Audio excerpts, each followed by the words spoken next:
O pessoal da JCV, da ONG, Jardins Cultivando Vidas, está vendendo os ingressos para o almoço beneficente no próximo dia 6 de maio.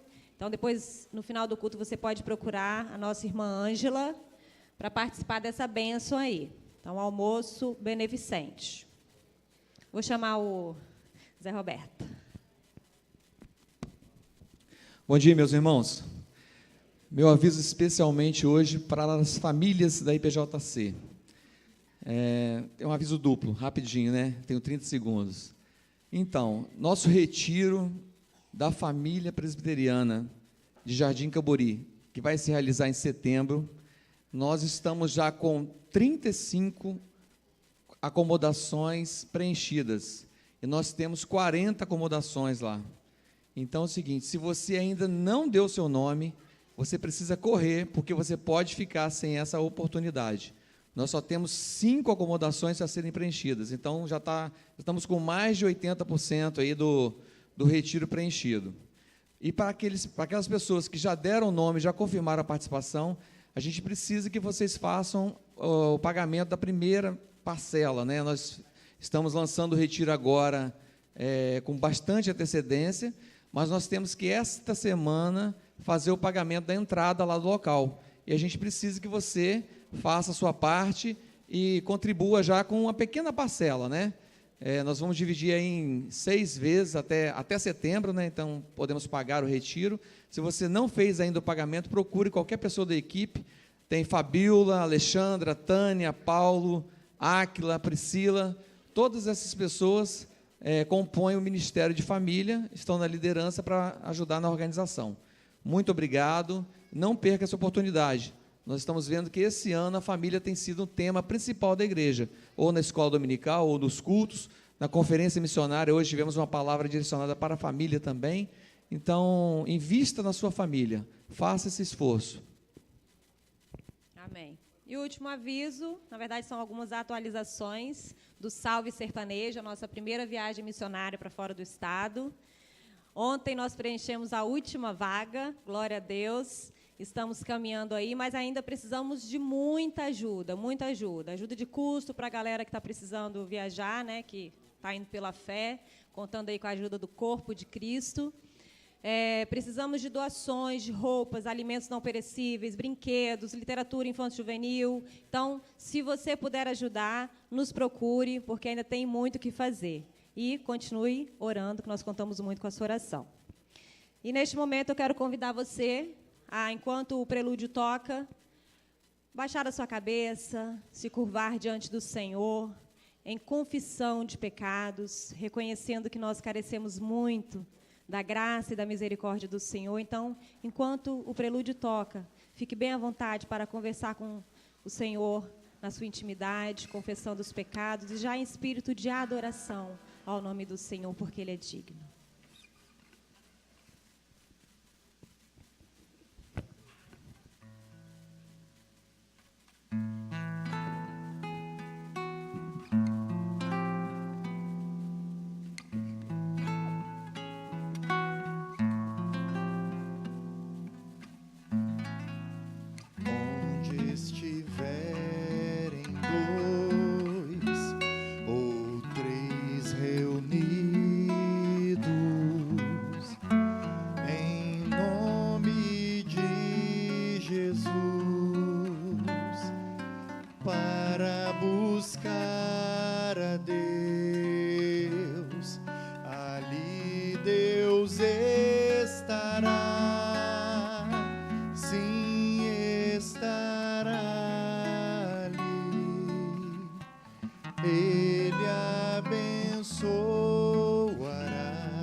Glória a Deus. Abra sua Bíblia em Apocalipse 15, versos 2 a 4.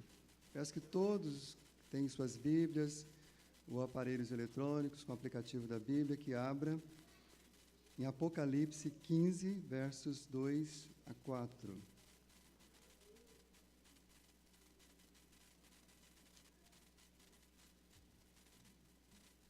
Vamos ler todos numa só voz, juntos. Vi como que um mar de vidro mesclado de fogo, e os vencedores da besta, da sua imagem e do número do seu nome, que se achavam em pé no mar de vidro, tendo harpas de Deus, entoavam o cântico de Moisés, servo de Deus, e o cântico do Cordeiro, dizendo: Grandes e admiráveis são as tuas obras, Senhor Deus, Todo-Poderoso. Justos e verdadeiros são os teus caminhos, ó Rei das nações. Quem não temerá e não glorificará o teu nome, ó Senhor? Pois só tu és santo. Por isso todas as nações virão e adorarão diante de ti, porque os teus atos de justiça se fizeram manifestos. Esta é a visão da eternidade. Mas estarão lá, cantando diante do trono, declarando a justiça de Deus, o reino de Deus, aqueles que aqui em vida um dia encontraram com o Senhor. As pessoas de todos os povos, tribos, línguas e nações que reconheceram o senhorio de Jesus aqui e agora, estarão lá. E você tem reconhecido o senhorio de Jesus na sua vida? Este é um culto a Deus. Esperamos que você esteja aqui de fato rendido a Ele, em tudo, com seus pensamentos, com o seu corpo, com a sua mente, com as suas emoções, com a sua família.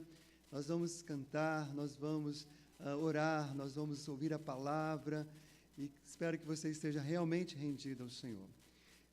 Nós tivemos uma palavra maravilhosa agora pela manhã, também bastante incomodadora, né? Nos incomodou com as santas incomodações do Espírito de Deus, como diz lá o Prado, né?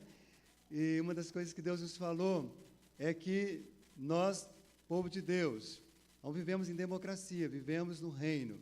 E no reino quem manda é o rei, e o rei se chama Jesus Cristo. Nós não somos donos de nada, nós administramos aquilo que Ele nos confia. E dentro dessa administração, nós também dedicamos ao Senhor nossos recursos financeiros. Nós vamos orar agora, depois o Ministério Louvor vai conduzir 2 canções, as crianças vão participar da primeira, e na segunda canção você terá a liberdade de expressar o senhorio de Deus na sua vida, dedicando a Ele seus recursos. Vamos orar ao Senhor. Deus, obrigado, porque essa visão dos céus nos aquece aqui na terra, porque aqui, agora, nós já podemos declarar que grande é o Senhor, que o Senhor é soberano sobre todas as nações. Mas sabemos, ó Pai, que nem todos os homens vivem no temor do Senhor. Como a Tua palavra diz aqui, que um dia todos vão reconhecer e declararão quem é o Senhor. Mas nós queremos nessa manhã, ó Deus, declarar que o Senhor é Deus em nossa própria vida. É Deus, ó Pai, neste bairro, nesta cidade, neste país, e sobre todos os povos, mesmo aqueles que ainda não conhecem o Senhor. Mas dá que pela instrumentalidade daqueles que já foram alcançados, mais pessoas possam ter o temor do Senhor, possam ver a Tua glória e se render a Ti. Então, ó Deus, que o Senhor possa manifestar a Tua bondade, o Teu caráter, a Tua presença nesta manhã entre nós, enquanto rendidos adoramos ao Senhor. Em nome de Jesus, amém.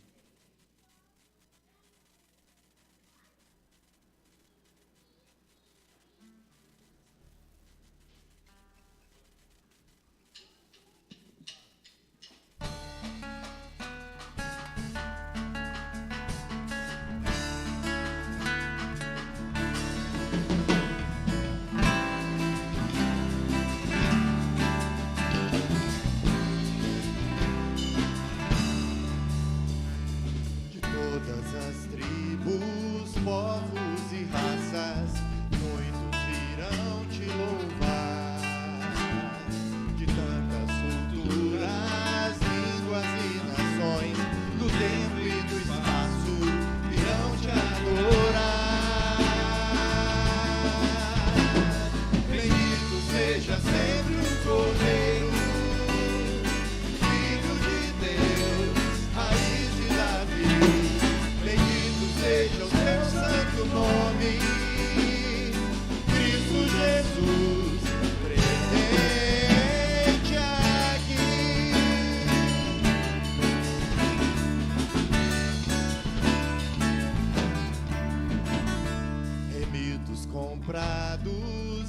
grande multidão, muitos virão te louvar.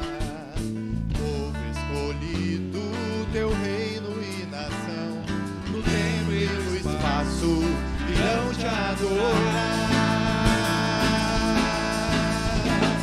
Bendito seja sempre o Cordeiro, Filho de Deus, raiz de Davi. Bendito seja o teu santo nome, Cristo Jesus, presente aqui.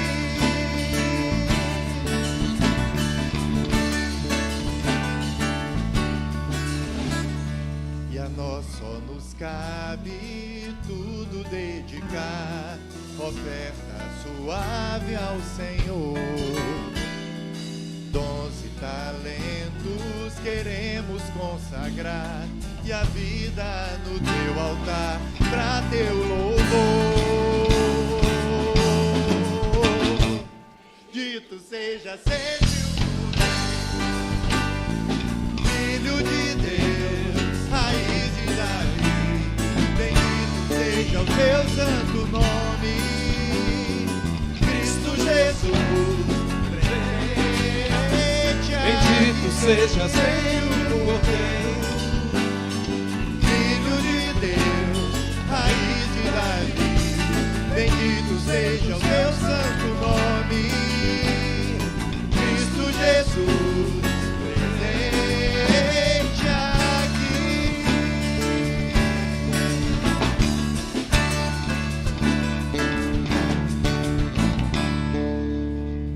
Aleluia, glória a Deus. Esse Cordeiro, ele é bendito, ele é digno de todo louvor, ele reina, porque como diz Apocalipse 4, o último versículo 11, porque ele criou todas as coisas, foi por causa da palavra dele que todas as coisas foram criadas, e nós, seres, criaturas dele, nos desviamos, por causa do pecado nós nos desviamos dele. E lá no versículo 5 vai dizer que o Cordeiro de Deus, ele é digno de abrir os selos, ele é digno de revelar o intento mais íntimo do coração de Deus, porque ele morreu pelos nossos pecados, ele se entregou por mim e por você, e por isso que a gente pode estar aqui hoje cultuando aquele que reina para sempre. Se você veio preparado para trazer dízimos e ofertas, por favor, traga no envelope aí em frente a você. Se você quer fazer uma oferta missionária, esse é o momento de dizer que o Cordeiro reina e reina sobre sua vida e sobre suas finanças.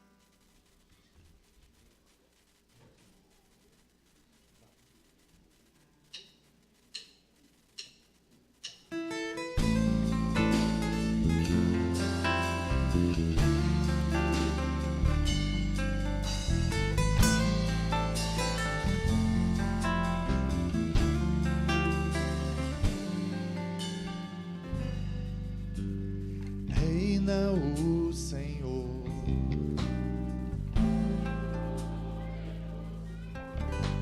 a Ele o domínio, a honra e o louvor.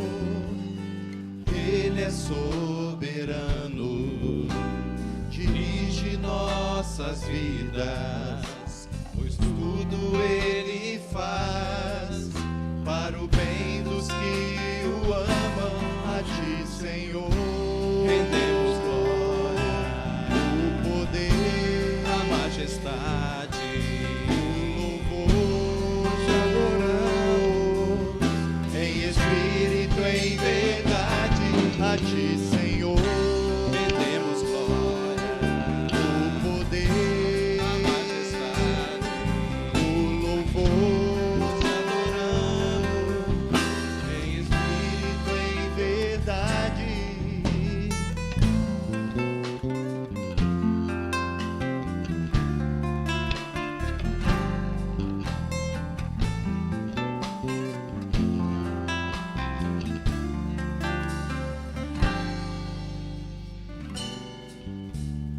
Reina o Senhor,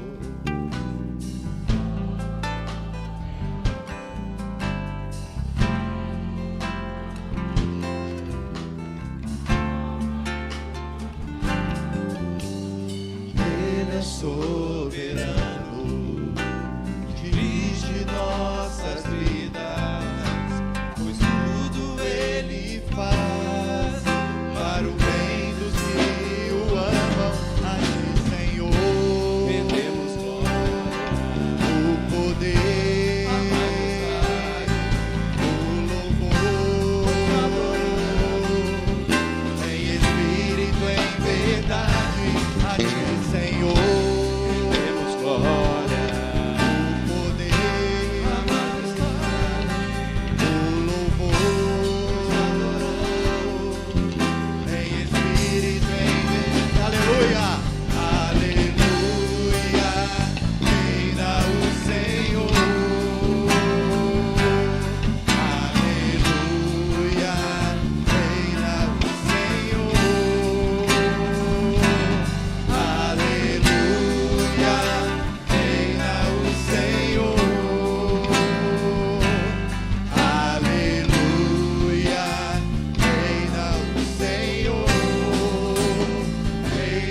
Bendito seja o Cordeiro que se entregou na cruz do Calvário para a salvação de todo aquele que crê. Nós te louvamos, ó Deus. Nós nem temos muito o que te ofertar, a não ser essas vidas desprezíveis e estragadas que o Senhor mesmo comprou para si e de alguma forma as achou e as encontrou e as levou para o Senhor mesmo, e nós nos entregamos a Ti e te pedimos que o Senhor reine em todas as áreas da nossa vida, que o reinado do Senhor se estabeleça e que todos, ó Deus, que um dia lá, como o Apocalipse revela, que lá na frente toda língua vai confessar e todo joelho vai se dobrar. Nós queremos confessar agora e nos dobrar agora, Senhor. Nós desejamos isso, nós precisamos disso, para que o mundo creia que o Senhor foi enviado. Faz isso no nosso meio, Deus, que esses recursos trazidos aqui sejam utilizados para que o reino do Senhor se estabeleça. É o que nós te pedimos em nome do teu Filho Jesus. Amém.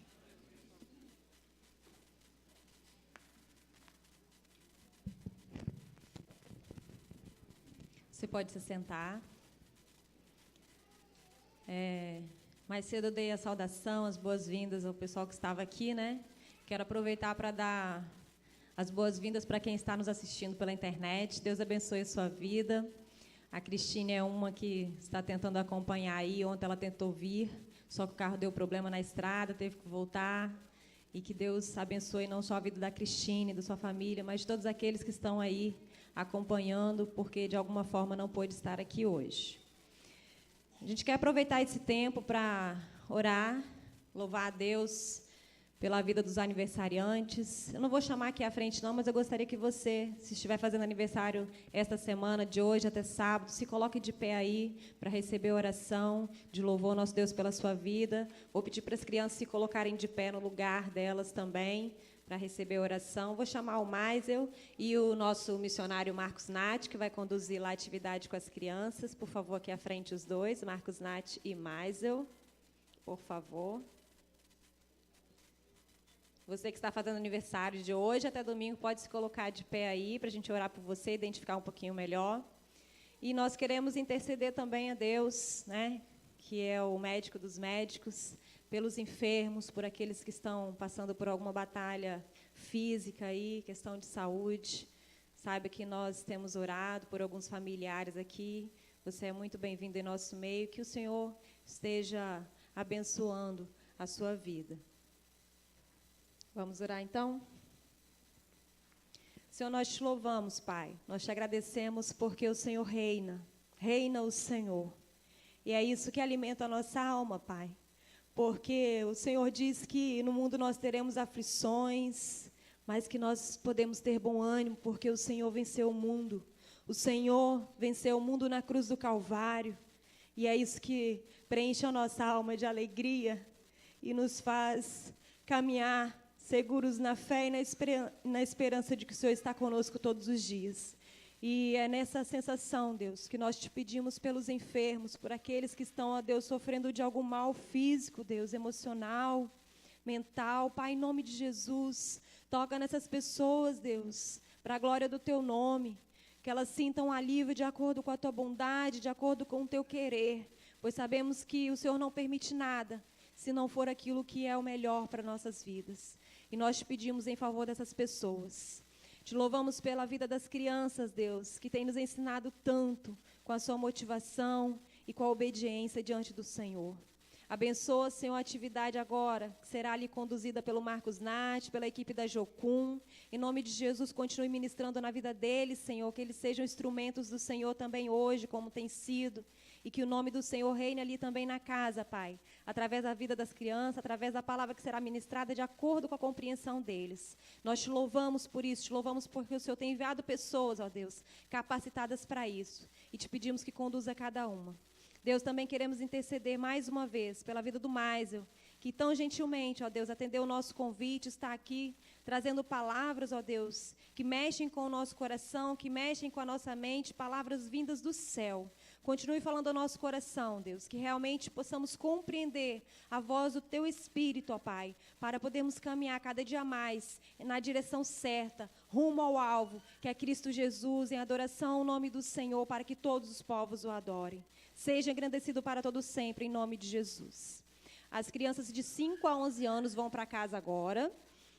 Os pais que quiserem levar as crianças abaixo dessa idade, até 4 anos, podem ir e acompanhar suas crianças lá na casa, tem que ficar com elas lá. Ou tem as salas aqui em cima do maternal, de 3 a 4 anos, e o berçário, então você fique à vontade para subir, tá? Que terá gente preparada ali para conduzir na linguagem das crianças.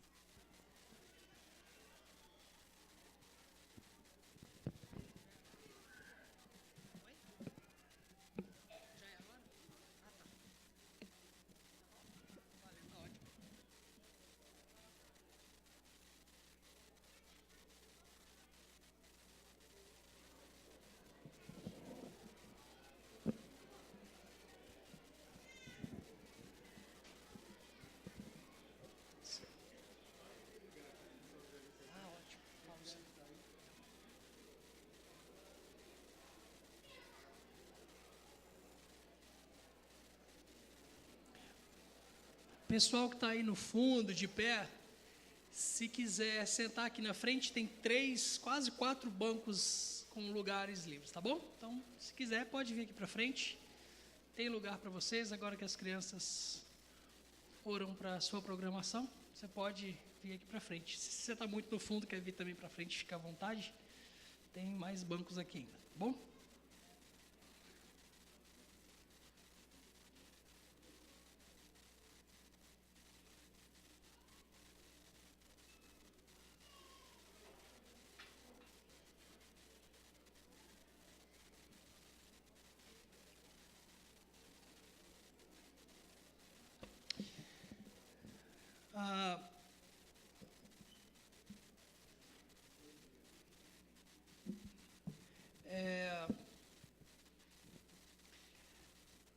Bom dia de novo. Nesses dias nós estamos pensando, né, a respeito desse tema tão bem formulado, né? Muçulmanos, humanos alvos da graça de Deus. E ontem nós começamos a falar um pouquinho, né, a respeito do desafio que se nos apresenta, nossa resposta a ele, né, as consequências que isso vai trazer, principalmente em termos de sofrimento, perseguição, essa coisa toda, e começamos a aprender um pouquinho sobre a história do Islã. Nós vamos dar continuidade nessa manhã e vamos concluir a reflexão sobre esse tema da conferência à noite. Abra sua Bíblia comigo, por favor, em Daniel, capítulo 2.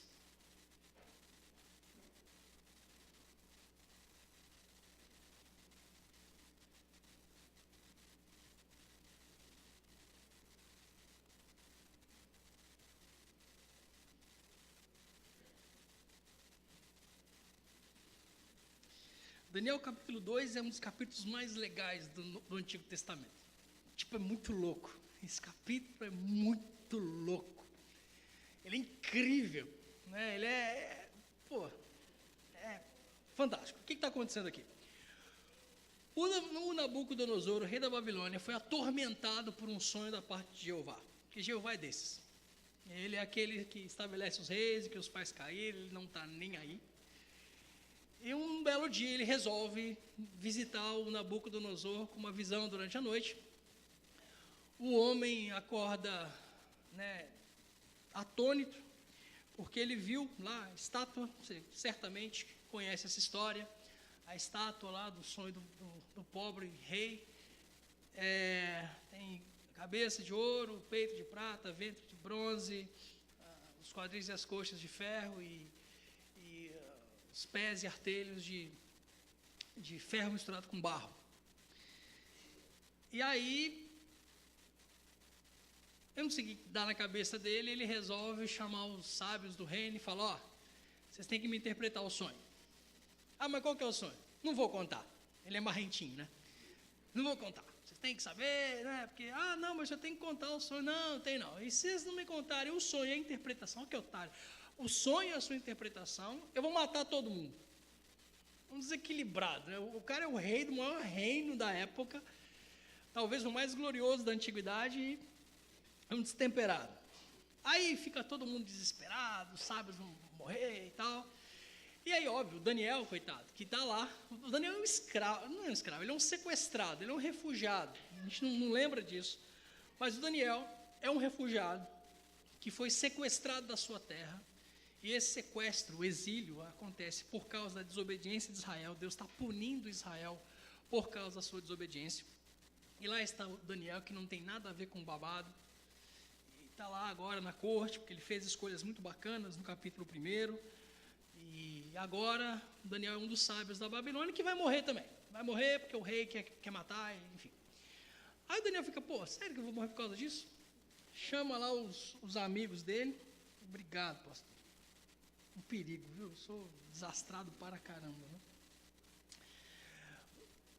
E aí ele chama os amigos dele e falou, gente, vão me matar. E eu acho que vou matar vocês também. Então, vamos dar um jeito, vamos orar.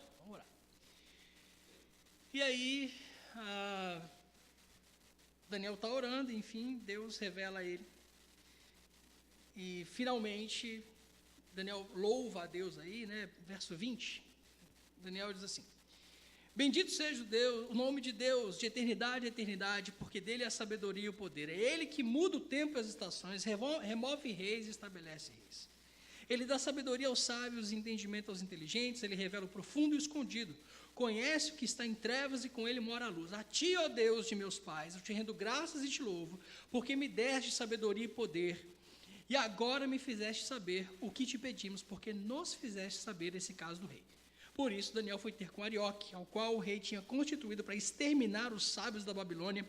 Entrou e lhe disse, não mates os sábios da Babilônia, introduze-me na presença do rei e revelarei ao rei a interpretação. Então Arioque, depressa, introduziu Daniel na presença do rei e lhe disse, achei um dentre os filhos dos cativos de Judá, o qual revelará ao rei a interpretação. Respondeu o rei e disse a Daniel, cujo nome era Beltesazar, podes tu fazer-me saber o que vi no sonho e a sua interpretação? A resposta de Daniel, que bacana. Respondeu Daniel na presença do rei, o mistério que o rei exige, nem encantadores, nem magos, nem astrólogos o podem revelar, mas há um Deus no céu, o qual revela os mistérios, pois fez saber ao rei Nabucodonosor o que há de ser nos últimos dias, o teu sonho e as visões da tua cabeça, quando estavas no teu leito, ó rei, são essas. Estando tu, ó rei, no teu leito, surgiram-te pensamentos a respeito do que há de ser depois disto. Aquele, pois, que revela mistérios, te revelou o que há de ser. E a mim me foi revelado esse mistério. Não porque haja em mim mais sabedoria do que em todos os viventes, mas para que a interpretação se fizesse saber ao rei, e para que entendesses as cogitações da tua mente. Tu, ó rei, estavas vendo, e eis aqui uma grande estátua, e esta que era imensa e de extraordinário esplendor, estava de pé diante de ti, e a sua aparência era terrível. A cabeça era de ouro fino, o peito e os braços de prata, o ventre e os quadris de bronze, as pernas de ferro, os pés em parte de ferro e em parte de barro.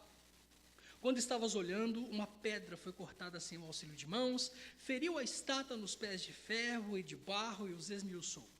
Então foi juntamente esmiuçado o ferro, o barro, o bronze, a prata e o ouro, os quais se fizeram como a palha das eiras no estio, e o vento os levou, e deles não se viram mais vestígio, mas a pedra que feriu a estátua se tornou em grande montanha, que encheu toda a terra.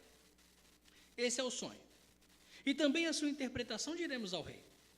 Tu, ó rei, rei de reis, a quem o Deus do céu conferiu o reino, o poder, a força e a glória, a cujas mãos foram entregues os filhos dos homens, onde quer que eles habitem, os animais do campo e as aves do céu, para que dominasse sobre todos eles, tu és a cabeça de ouro.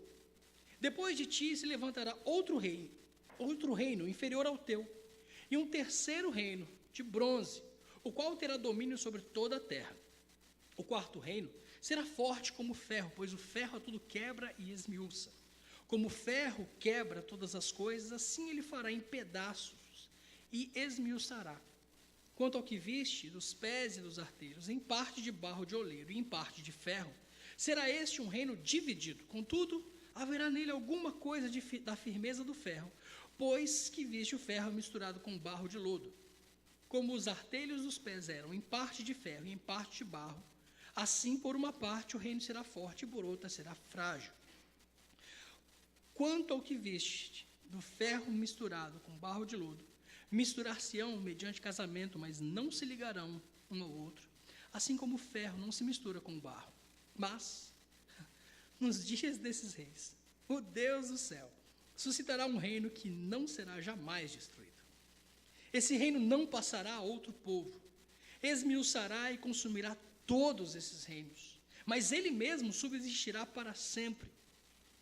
Como viste que do monte foi cortada uma pedra, sem auxílio de mãos, e ela esmiuçou o ferro, o bronze, o barro, a prata e o ouro.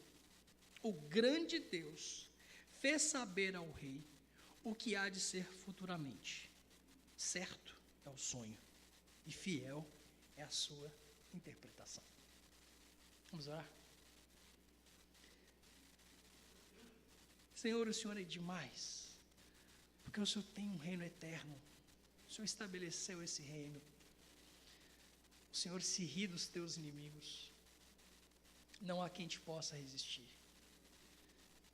E obrigado porque o Senhor nos fez parte desse reino, sem que a gente merecesse. Obrigado porque o Senhor nos permitiu nos unirmos a Ti, em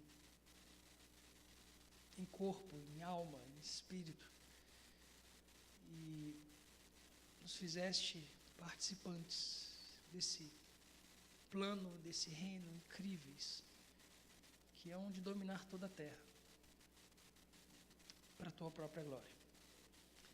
Nos ajuda, Senhor, a acordar, abrir os olhos para esse privilégio imenso que o Senhor nos dá, e, Senhor, tendo os nossos olhos abertos, vivermos em função deste reino. Por favor, em nome de Jesus. Amém. Esse capítulo é muito louco. Ele é triunfante. Ele anuncia as coisas que estão por vir. Ele mostra o caráter irresistível, poderoso do reino do Cristo e de seu Pai. E quando a gente fala sobre Islã e mundo islâmico, ainda mais nos últimos anos, quando a gente vê o Estado Islâmico fazendo coisas que, a gente nunca pensou que poderiam acontecer, esse capítulo deve nos encher a alma de esperança e deve nos nortear nas nossas ações, nas nossas decisões, da maneira como nós vemos o mundo e a missão de Deus entre muçulmanos. Quero contar uma história.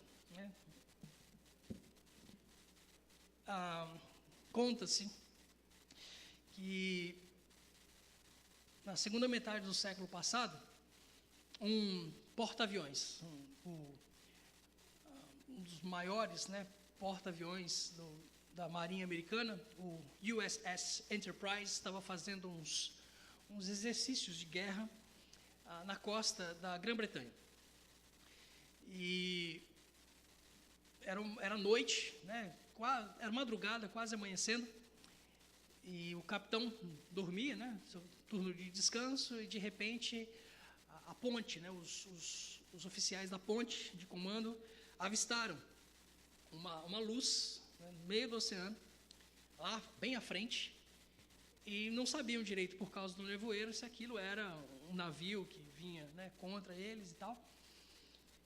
E aí eles enviaram uma mensagem por telégrafo, dos meios de comunicação bem limitados na época, e a mensagem dizia o seguinte: olha,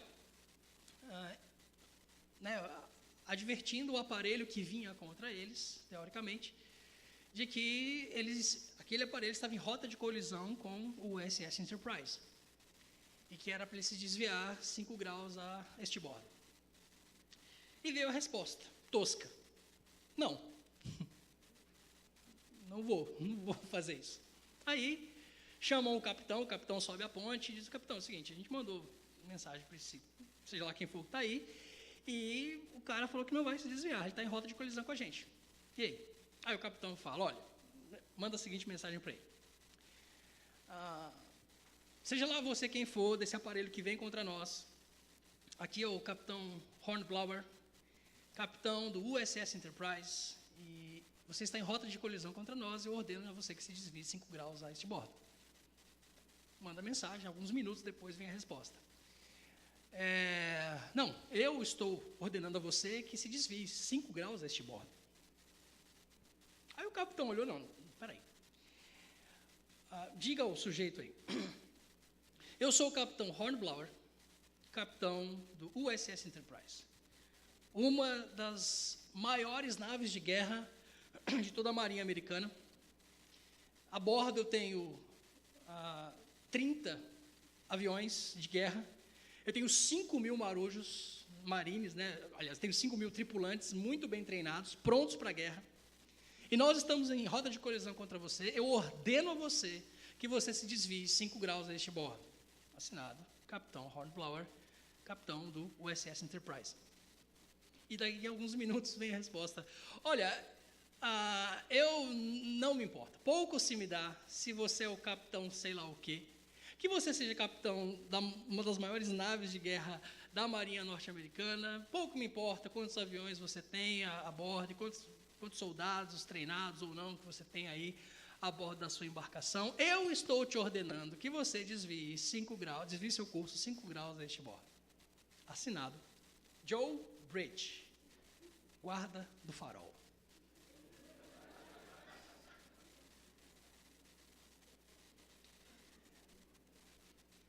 O Islã parece ser essa máquina de guerra que está metendo medo em todo mundo, e aí a gente corre o risco e a gente pode cair na tentação de se acovardar, de se esconder, de se retirar, com medinho do que vai acontecer. A gente tem que lembrar de uma coisa: Deus não está em guerra com ninguém. A gente tende a crer que há uma briga entre Deus e o diabo. Quem é o diabo? É que tente lutar contra Deus. Afinal, o livro que lemos agora há pouco, Apocalipse, conta que com um sopro da sua boca será removido, será retirado o iníquo. A gente sabe o final da história. O diabo vai ser lançado num lago de fogo, enxofre, junto com seus anjos, depois o inferno vai engolir tudo e acabou. Nós estamos falando de um Deus que triunfa. Se tem uma coisa que Deus faz é triunfar, está nele. Ele não perde. Não é assim que funciona.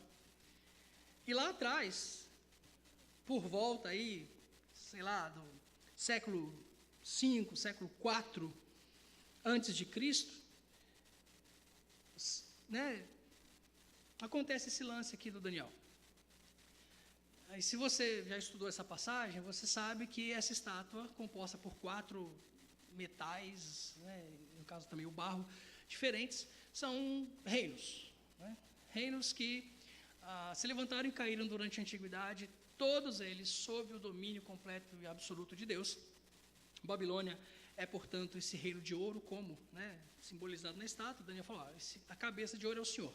Mas depois do Senhor vem um outro reino, que não será tão glorioso contra o Senhor, mas será, né, bastante importante, que, traduzido na prática, Daniel não sabe disso, ele morre, né, antes dessa virada. Antes não, né, acaba virando um reino para o outro. A Babilônia é derrotada pelos persas. Né, então, o reino de prata simboliza aí o reino da Pérsia, um reino grandioso, que, como qualquer outro, vai ser destruído pelo reino de bronze, né, pela parte de bronze da estátua, que simboliza a Grécia, né, o Império Grego, que teve uma ascensão vertiginosa, né, a gente lembra aí de Alexandre o Grande, século IV a.C., que em muito pouco tempo, ainda muito jovem, conquista metade do mundo conhecido naquela época, dominando aí desde a Macedônia até partes do norte da Índia. E Alexandre morre, né, com 32, 33 anos de idade. O reino dele se fragmenta, dividido entre 4 dos seus generais, e um reino fragmentado não pode subsistir. Esses 4 sub-reinos vão se enfraquecendo, E aí o reino, né, o Império Grego vai ser destronado por um grupinho de pessoas que se organizam, que são muito bem concatenados estrategicamente. Os caras se expandem a partir da Península Itálica, e antes que os generais pudessem perceber, o Império Grego se desfacela e começa aí a dominação, talvez, do reino mais pujante militarmente falando de toda a história, que é o Império Romano. O Império Romano que se constitui aí no poder a partir do início, meados do século I a.C., e é simbolizado aqui pelo ferro, né? E a política da Pax Romana preconiza que a gente vai dominar vocês, os povos conquistados, mas a gente vai tentar manter uma paz com vocês, então não se rebelem, senão vocês vão morrer. Se vocês não se rebelarem, vocês vão ter paz, a gente vai fazer alianças, a gente vai absorver as culturas de vocês. E essa política da Pax Romana, essa virada aí do período antigo para do período primitivo para o período antigo, é simbolizado por essa aliança, né? O ferro misturado com barro, que daqui a pouco vai cair também. E vai cair porque o Deus do céu, aliás, no sonho, uma pedra cortada sem o auxílio de mãos. Novamente, o homem não tem nada a ver com isso, né? Ninguém foi lá e tirou um pedaço da grande pedra. Não, essa pedra foi cortada de uma rocha muito maior, e essa pedra, pequena em aparência, fere os pés da estátua, e não somente barro e ferro, mas tudo que é o resto de metal da estátua, vira pó. Fala pó da eira, esse pó da eira quando você malha o trigo, sobra palha bem fininha, bem leve, insignificante, que o vento leva, e aí esses metais tão poderosos e preciosos viram pó. Por quê? Porque a pedrinha acabou com a raça de todo mundo. E essa pedra, então, se torna em grande montanha que enche toda a terra, toma toda a terra. Essa rocha representa um reino que há de dominar pelos séculos dos séculos, e esse domínio jamais terá fim. Ponto final. E o que eu acho bacana é como Daniel termina a sua fala. Este é o sonho, e fiel é a sua interpretação. É o jeito educado do jovem Daniel dizer: chupa essa manga, rei. Dorme aí com esse barulho, irmão, porque você vai se dar mal. Como qualquer outro reino que ouse se levantar contra a soberania desse reino que jamais terá fim. É por isso que esse capítulo me deixa me deixa feliz de um jeito, porque, cara, não interessa quantos de nós morram, não interessa quantos de nós sejam jogados na cadeia por causa do Evangelho, não interessa o quanto a gente tem que sofrer para que aqueles que nos perseguem tenham a chance de se reconciliar com Deus. Não interessa, porque o final da história a gente já conhece. A pedra se torna em grande montanha, toma toda a terra, e assim acaba a história. Nós não podemos nos perder dessa verdade quando a gente está falando de mundo muçulmano. Aquela foto é bonitinha, mas tem umas mais assustadoras. Quando você vê os caras, né, gritando palavras de ordem, matando cristão, queimando igreja, enfim, a gente fica nu. Será que a gente dá conta? Não, a gente não dá conta, mas alguém já deu conta. A gente está lutando uma guerra, irmãos, que já foi vencida. A gente só está sendo chamado para colher os despojos da vitória da cruz e da tumba vazia. A gente não está entrando em guerra com ninguém. E é isso que é insuportável ao nosso respeito.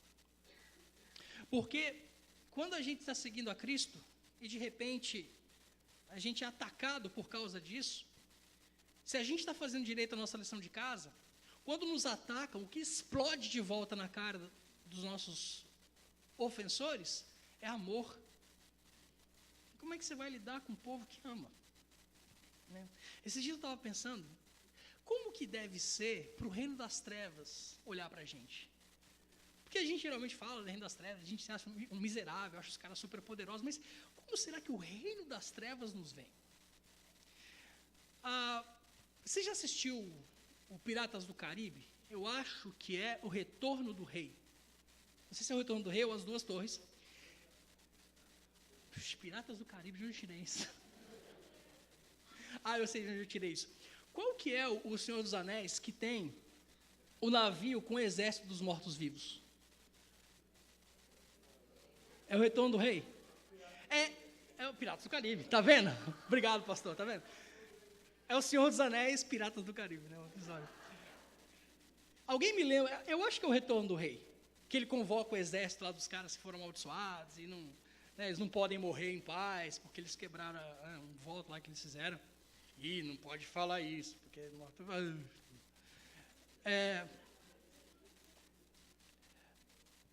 o Aragorn, que é o rei dos homens, né, ele usa a autoridade como rei dos homens para convocar o exército dos mortos-vivos para poder lutar contra os orcs. Ele obriga os caras, não, vocês querem escapar da maldição, então pode vir. E se vocês cumprirem com o voto de vocês conosco, eu libero vocês da maldição, vocês podem morrer em paz. É meio sinistro, é meio macabro, mas, tipo, não estou falando que isso existe, mas é interessante, porque quando esses mortos-vivos aparecem, eles vêm num navio, tem os orcs esperando os caras lá no porto, para brigar com os homens.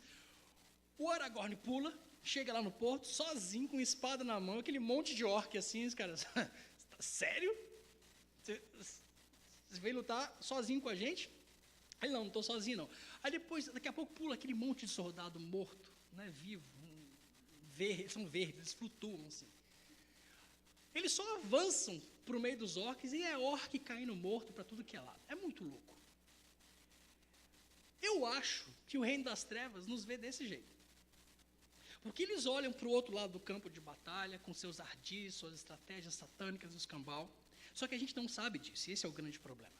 Eles estão olhando, eles estão vendo do outro lado do campo de batalha, eles estão, tipo assim, o que a gente faz agora? Por quê? Porque o outro lado é um bando de gente que já morreu, e por causa disso, está vivo para sempre.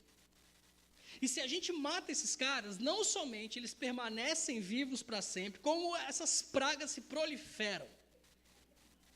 Pior de tudo não é o fato de que eles são imortais. O pior de tudo é quem está comandando. Está vendo aquele lá sentado, montado num cavalo branco? Da boca dele está saindo uma espada, e essa espada vai devorar geral. A gente está perdido, e junto com ele vem um miríade de anjos, pelo menos 2 vezes em maior número do que a gente. A gente vai fazer o quê? A gente vai matar? Dizem que a maior agência missionária da China é o governo comunista chinês do século passado. Por que os caras faziam? Tinha uma igreja lá de mais ou menos 5 milhões de pessoas no início do século passado. O governo chegava, quebrava uma célula, matava o líder, jogava os outros na prisão, espalhava a gente pelo país todo, metia nas prisões. Acabou esse negócio de cristianismo, golpe contra o regime, por aí vai. Anos depois, aqueles caras que eles tinham botado em prisões no norte, no sul, no leste e no oeste do país, não somente não tinham abandonado a sua fé, como tinham gerado outras pestes ao seu redor, porque esses caras agora, não tinha ninguém que cria nesse tal de Jesus, agora tem 100 prisioneiros. Vamos matar. E matava um monte de prisioneiro, aí separava o grupo, botava em prisões diferentes. E nessa brincadeira toda, a igreja na China saiu de 5 milhões no princípio do século passado para 100 a 200 milhões no começo desse século. É a maior agência missionária da China. É o governo comunista. Quando o ISIS matou aqueles jovens na praia, na Líbia, foi uma comoção geral, foi horrível. Né? Só que, fuçando, na internet, pesquisando a respeito do assunto, eu achei um vídeo de um programa de televisão egípcio, cristão. Tem um apresentador e ele consegue contato com o irmão de 2 dos jovens que foram mortos pelos muçulmanos ali na praia, na Líbia. Eles conseguem contato com o cara e o cara entra ao vivo no programa via telefone. Aí, o apresentador fala assim, nós estamos na linha com fulano de tal, irmão de 2 dos nossos irmãos que foram assassinados na Líbia pelo Estado Islâmico. Ele, muito gentilmente, atendeu ao nosso convite e ele vai falar conosco. Meu irmão, boa noite. Antes de mais nada, eu gostaria de estender a você, a sua família, as nossas condolências, nosso profundo pesar por aquilo que aconteceu com seus irmãos ali na praia da Líbia. E eu gostaria que você dissesse, se manifestasse. O microfone é seu, você está em rede via satélite. Então, por favor, compartilhe aí como é que a gente pode orar por vocês, na sua dor, na sua tristeza. E aí responde o jovem do outro lado da linha. Olha, agradeço, muito obrigado pelo carinho, pelo amor de vocês. E realmente, eu fico muito satisfeito, consolado. Mas eu acho que a morte dos meus irmãos foi a melhor coisa que nos aconteceu. Porque semana passada a gente teve uma celebração aqui na nossa vila, porque a gente fez um culto a Jesus, porque Ele nos deu o privilégio de termos 2 mártires que saíram da nossa vida. A minha mãe é uma senhora de 78 anos. E quando o vídeo saiu, eu vi que eram meus irmãos, eu falei, cara, minha mãe, ela é uma senhora, não sabe ler nem escrever, e 2 dos meninos dela estavam sendo degolados, feitos porcos, por aqueles homens. Eu fui até a casa da minha mãe, ela já sabia do que tinha acontecido, e depois de algum tempo, eu pensando, eu falei, mãe, o que a senhora faria? Como é que a senhora se sente? O que a senhora faria se eu dissesse para a senhora que os assassinos dos meus irmãos, dos seus filhos, estão, sei lá, passando do outro lado da rua, em frente à nossa casa? E aquela mulher de 78 anos, analfabeta, disse, filho, eu chamaria para comer na minha casa. Eu pediria que eles se assentassem à minha mesa e eu lhes serviria comida. Para um árabe, chamar você para sentar à mesa, como para um judeu, é um negócio muito extremo. Trazer você para dentro da casa dele E ela disse, eu traria aqueles moços para sentar. Minhas pernas estão tremendo agora, né? Eu traria aqueles moços para sentar à minha mesa e comer comigo. Eu lhes ofereceria da minha comida e, se eles precisassem, eu permitiria que eles dormissem nas camas dos seus irmãos. Eu faria isso porque, ao enfiar aquelas lâminas nas gargantas dos meus meninos, eles não sabiam o que estavam fazendo, porque eles servem a um Deus que exige que eles façam isso deles. Mas é porque eles não conhecem Jesus, nosso Salvador. Então, quando eu vi aquele vídeo e a cara dos apresentadores era assim, ups. Eu fiquei pensando, é isso. Eu fiquei extremamente turbado quando eu vi aquele vídeo. Eu fiquei pensando nos meus amigos missionários, nos caras que a gente está enviando para o mundo muçulmano. Falei, cara, daqui a pouco a gente vai começar a contar mártires brasileiros. Isso não vai ser legal, não vai ser fácil. Mas quando eu vi aquele negócio, eu falei, cara, tá aí. Naquela época, o ISIS tinha tomado, assim, 80% dos poços de petróleo do Iraque estavam na mão do ISIS. E vendendo, olha que curioso, vendendo petróleo no mercado negro para a Síria, para o governo sírio, o ISIS estava faturando $1 milhão por dia. O barril estava a $80, o ISIS vendia a 30. E quem não tem escrúpulo, compra. E assim, o ISIS tinha o que quisesse em termos de arma, tecnologia, ferramenta de propaganda, o que quisesse. Aquelas caminhonetes novinhas, andando pelo deserto, com jaulas na carroceria, homens presos lá dentro para serem sacrificados, gente para ser queimada viva, pendurada em cima do fogo, como teve casos assim. O ISIS parecia fazer o que quisesse, tinha dinheiro, tinha estratégia, tinha dominado o Iraque e a Síria. Estava começando a fazer investidas no Ocidente. Falei, gente do céu, e agora? Olha o medo. Aí eu vi aquela mulher, ouvi a história daquela mulher. Eu falei, cara, o ISIS está ferrado. Porque com todo o aparato militar, com todo o aparato bélico, com toda a propaganda que estava metendo medo no mundo inteiro, o ISIS, com tudo aquilo, não conseguiu quebrar uma mulher analfabeta de 78 anos. E por que ele não conseguiu quebrá-la? Ora, eles infligiram a ela a maior dor que um ser humano pode sofrer. Eles mataram os meninos dela. Quebrar um cristão não é matá-lo. Quebrar um cristão é fazê-lo cair na tentação de não amar. E eles não conseguiram isso. Se eles não conseguiram quebrar uma mulher analfabeta de 78 anos de idade, que perdeu seus filhos nas mãos daquela crueldade, eles vão ter que dar um jeito de quebrar os outros 1 bilhão de cristãos nascidos de novo nesse planeta. Não vai rolar. Os caras disseram que iam erradicar o cristianismo no Oriente Médio. De fato, 75% dos cristãos do Iraque ou morreram ou fugiram do país. Mas acabar com o cristianismo? Acabar com a Bíblia? Irmão, pega uma senha, entra na fila e prepare-se para esperar, porque a fila é longa. De Herodes a Lenin, Marx, Mussolini, Hitler, Al-Qaeda, ISIS, está todo mundo tentando, e a gente só faz crescer. O que o mundo não consegue entender é como é que, ao nos agredir, ao nos matar, ao lutar contra nós, o que eles recebem de volta é amor. Não dá para entender um negócio desse, porque você vai derrotar amor com o quê, gente? Você vai fazer o quê? Jesus é muito esperto. Porque ele falou, eu estou mandando vocês como cordeiros para o meio de lobo. Gente, cordeiro é comida de lobo. Mas Jesus, ele é um ninja. Ele faz uns negócios ele pensa um negócio tão muito loucos. Ele manda cordeiro para o meio de lobos e sabe Deus como, e Deus sabe, esses cordeiros triunfam sobre os lobos.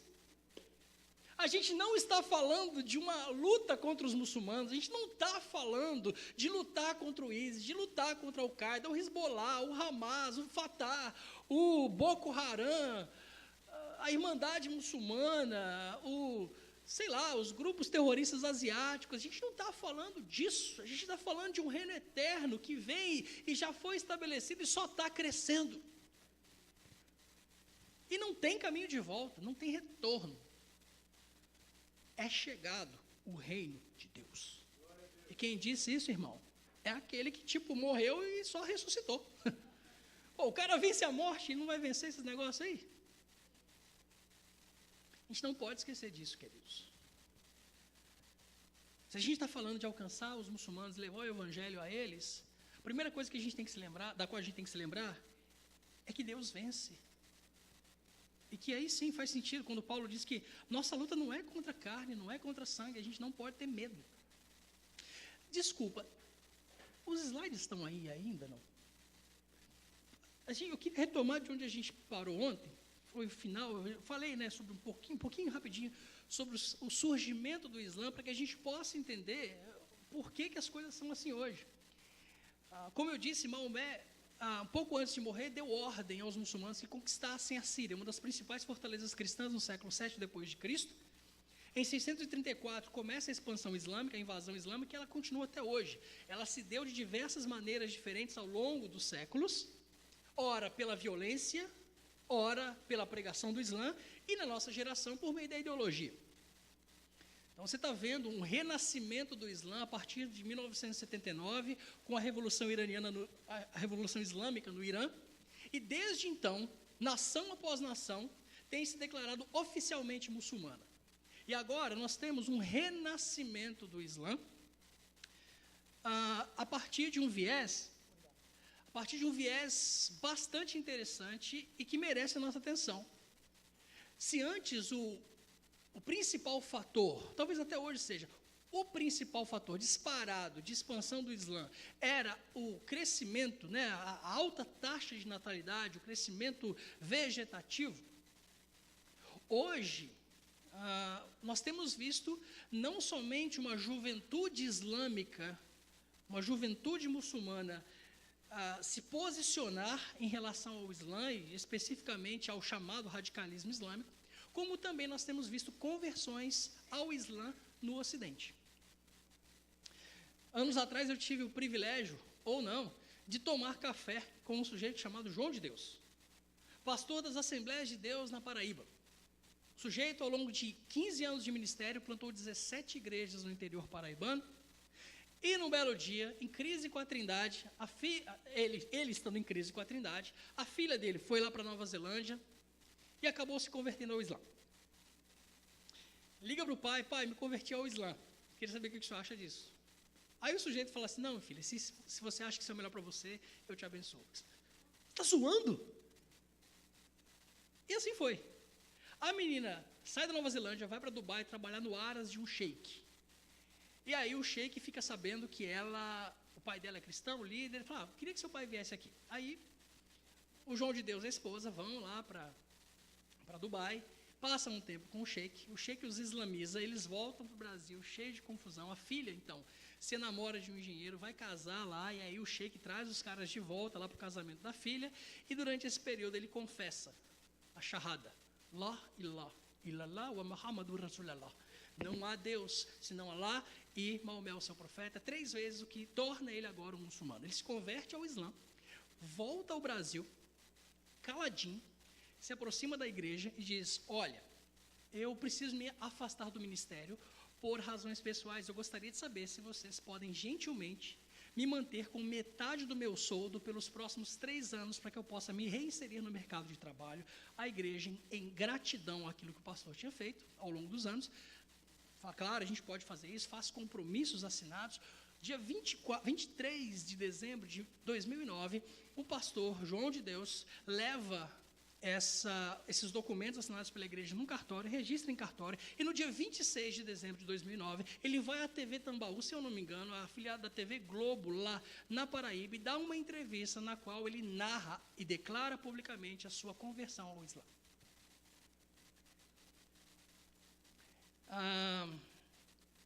Não tem mais como recorrer, afinal de contas, né? Assinado. E eis-nos, né? Cristãos evangélicos brasileiros sustentando um missionário muçulmano por 3 anos, que está encarregado de islamizar o Nordeste brasileiro. Você tem problemas com a Trindade? Vai ser judeu. Ser muçulmano? Isso preocupa, porque se os nossos líderes estão, né, e infelizmente não é o único caso, existem outros casos de líderes no Brasil e fora que se converteram ao Islã. Se isso está acontecendo com os líderes, eu me pergunto se a gente está fazendo a nossa lição de casa, se a gente não sabe defender a nossa fé, é que a gente quer levá-la, seja lá onde for.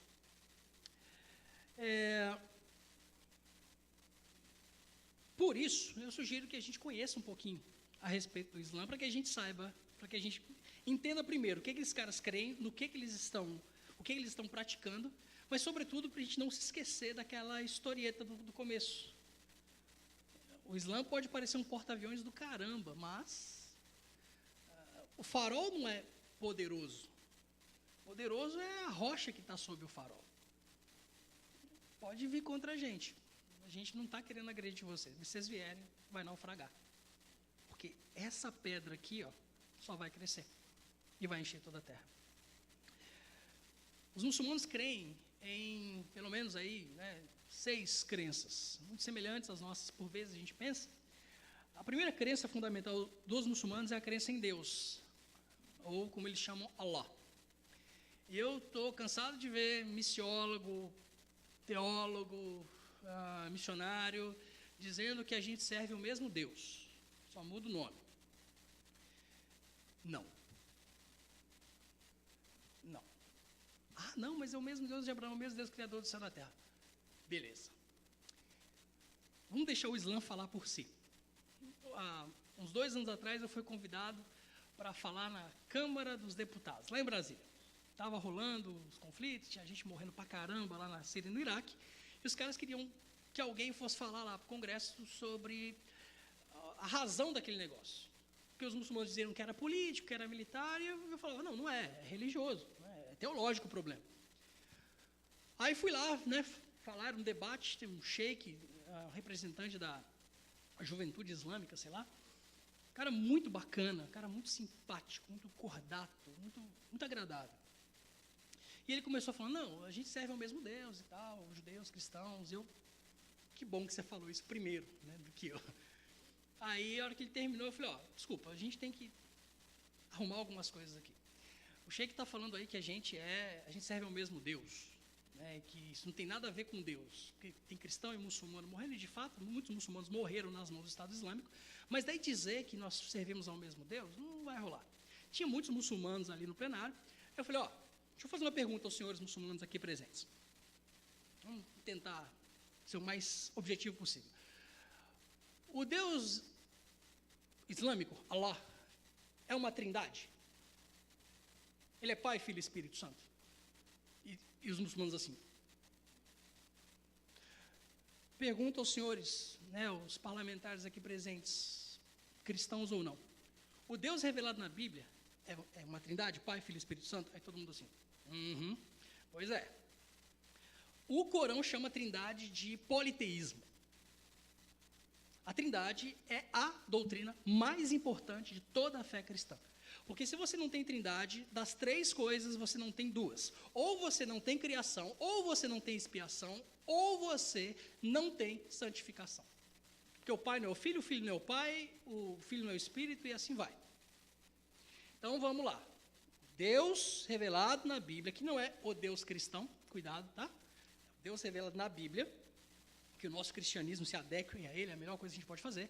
O Deus revelado na Bíblia é Pai, Filho e Espírito Santo, três pessoas absolutamente distintas, compartilhando de uma mesma natureza divina. O Corão nega isso. Segundo, o Deus islâmico tem filho? Os muçulmanos assim... Não, porque o Corão diz que Deus não pode ter filho. Isso é shirk, é o pecado imperdoável de você atribuir parceiros a Deus. Me virei para os cristãos, nominais ou não, falei, senhores, o Deus cristão tem filho? Todo mundo assim, sim, o Deus cristão gosta de ter filho.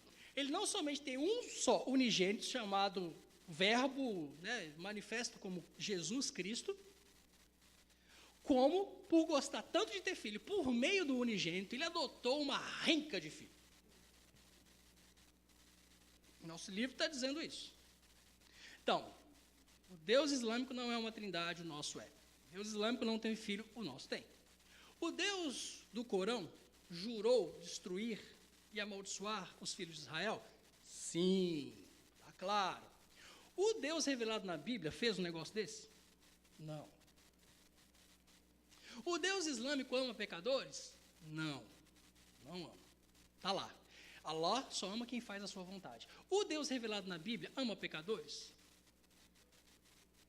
Tanto ama como morre por eles. Então vamos lá, vamos colocar as coisas, por mais que a gente goste, vamos estabelecer o diálogo, nós não podemos reescrever história e não podemos reescrever a revelação. Estamos falando de duas entidades completamente diferentes. Os muçulmanos acreditam em um Allah, um Deus, que é impessoal. Não existe o conceito de relacionamento entre Deus e o homem. Os homens podem até falar com Deus, mas Allah não fala mais com os homens, Allah só fala com profetas. O último deles, segundo a crença islâmica, foi Maomé. Maomé morreu no século 7, a partir de então, Deus não fala com nenhum homem. O seu Deus fala com você?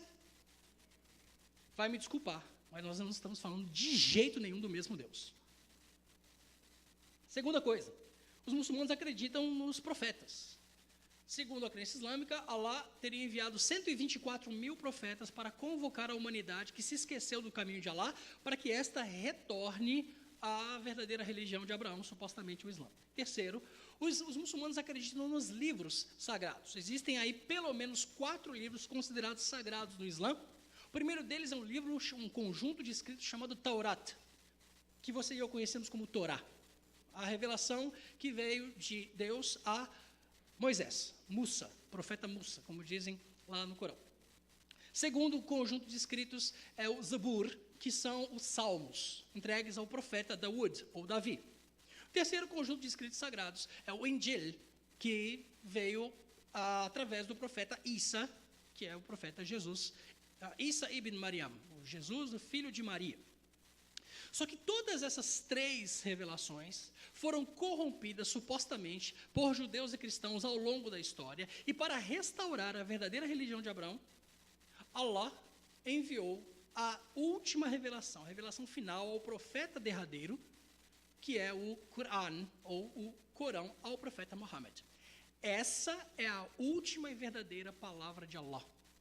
Então, a Bíblia que nós temos para os muçulmanos é corrompida, como a gente vai ver daqui a pouquinho, de modo que o Corão é a única e última revelação. Isso é crença ortodoxa islâmica. Muito crente falando, não, a Bíblia, o Corão foi tirado da Bíblia, não da minha. Não sei qual Bíblia você está lendo, mas se você já leu o Corão, você vai ver que tem uns negócios que não funcionam. De Adão, que nas tradições islâmicas tinha 30 metros de altura, a Jesus, que quando criança fazia pássaros de barro, soprava a vida neles, eles saíam voando, que transformava seus amiguinhos em macacos, que falou, assim que saiu do ventre de Maria, eu sou o servo de Allah, está no Corão. Um Jesus que não morre. A crucificação de Cristo é um absurdo, é anátema para os muçulmanos, porque afinal de contas, Allah não permitiria que um profeta justo sofresse no lugar dos injustos, pelo que Allah, quando Jesus vai ser preso, ele troca, ele põe a face de Jesus em outra pessoa. As tradições islâmicas dizem que foi em Judas, claro. E aí outra pessoa é crucificada no lugar de Isa ibn Maryam, Jesus, filho de Maria, e esse Isa é levado ao céu, salvo por Allah da iniquidade do seu povo, e esse Jesus vai voltar. Ele vai voltar como muçulmano, vai quebrar todas as cruzes, vai matar todos os porcos, vai repreender todos os cristãos por o terem adorado como Deus, e vai liderar a humanidade na oração islâmica, e vai morrer de velhice. E depois disso virá o chamado Mahdi, que é o 13º califa, que há de trazer o apocalipse, ou o Armagedon, não o Armagedon, mas o fim do mundo, segundo o Islã. Nós não estamos falando de 2 religiões muito parecidas que só se diferem nos profetas e nas escrituras. Nós estamos falando de uma falsa religião, está gravando, né? Nós estamos falando de uma falsa religião, de um falso profeta, de um falso livro, que é talvez o maior engano de toda a história da humanidade. Com todo respeito aos meus amigos muçulmanos. Amo muçulmanos de paixão. Mas amar muçulmanos não quer dizer adotar uma política de boa vizinhança com o Islã. Politicamente correto tem que ficar lá fora. Nós precisamos dar nomes aos bois, porque a nossa hesitação em falar o que tem que ser falado, por medo de sermos perseguidos, é que está nos colocando nessa coisa meio em cima do muro. Alguém já falou, né? Se está em cima do muro, sai, porque o muro é do diabo. Né? Os muçulmanos acreditam, então, nesses livros, acreditam nos anjos, no mundo espiritual, acreditam na predestinação. Calma. Não jogue pedras ainda. Guarda a sua pedra. A predestinação no Islã, diferente do debate que existe na cristandade, não tem a ver apenas com a soteriologia, beleza? Na comunidade cristã, a gente debate, né? Se você é escolhido, se você escolhe, se é o livre-arbítrio, se é, né, a eleição, enfim. E eu acho que o debate é saudável, eu acho que é super bacana. Acho que a Bíblia dá margem para as duas coisas. O pessoal pergunta assim, você é calvinista ou arminiano? Eu sou crente, irmão, eu não sei, né? Porque E outra, se você é calvinista, fique esperto, tá? Porque calvinismo vai muito além de soteriologia. Vai muito além. Calvinismo é um negócio muito louco em termos de modelo de governo e sociedade. Eu acho super legal. Como é que é o nome do ex-primeiro-ministro da Holanda? Kuyper, exatamente, Abraham Kuyper. Abraham Kuyper escreveu uma obra chamada Calvinismo. Você é calvinista? Vai ler o negócio lá então, para você saber do que você está falando. A gente está falando aqui, então, de diferenças de interpretação teológica, se a gente é predestinado, a Bíblia fala que a gente é, se a gente escolhe, que a gente se manifesta, e sim, existem margens aí para essa interpretação, mas enfim, no Islã, a gente está falando de uma predestinação na qual Allah controla tudo, absolutamente tudo. Por exemplo, na África, onde eu morava especificamente, uma criança com diarreia, isso aconteceu de verdade. Criança com diarreia, você sabe que soro caseiro resolve o problema até o organismo combater a enfermidade e impede o paciente ali de morrer de desidratação. A gente chegava para a família e falava, olha, seu filho está com diarreia, a gente pode tratá-lo, né, coisas simples, não é macumba, não é feitiço, nada disso. Soro caseiro pode resolver o problema. E a resposta do pai era, se Allah quiser, vai viver. Se Allah não quiser, vai morrer. Estamos falando de uma predestinação na qual, segundo a teologia islâmica, Allah controla tudo. Nós não cremos nisso. Porque, afinal de contas, nós cremos no julgamento final, sim ou não? Se nós temos um Deus que controla absolutamente tudo, e literalmente tudo que a gente faz, bem ou mal, como é que nós podemos ser moralmente responsáveis pelos nossos atos e sermos, por isso, condenados ou absolvidos da culpa? Não faz sentido. Além disso, os muçulmanos creem, finalmente, na crença do julgamento final, que, na minha opinião, é absolutamente antagonista à ideia de uma predestinação total, completa e absoluta. Além disso, os muçulmanos creem naquelas coisas e aí eles praticam, né? 5 práticas, 6. Eles não gostam que a gente fale 6, mas é verdade, vocês vão entender o que eu estou dizendo. A primeira delas, não necessariamente nessa ordem, é a Shahada, a confissão islâmica, que eu já recitei aqui, né? Não há Deus, não há Allah, e Muhammad, o Maomé, o seu profeta.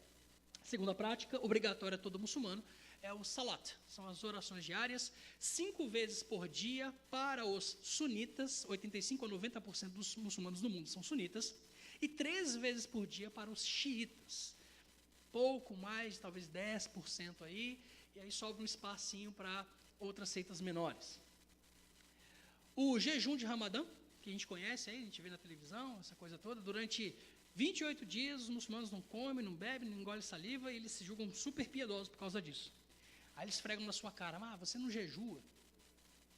Aí você fala, um mês de jejum? É, um mês de jejum. Nossa, eles são tão fiéis. Eles jejuam enquanto o sol está no céu. Então, amanheceu, não pode comer, beber, nada. Piedade pura, verdade. 4 horas da tarde, a mulherada vai para o quintal, começa a fazer comida. O sol se pôs, irmão.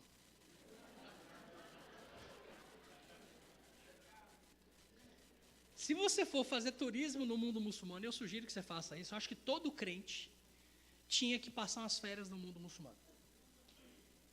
Não, vai morrer. Está morto, Bocó, você já está morto.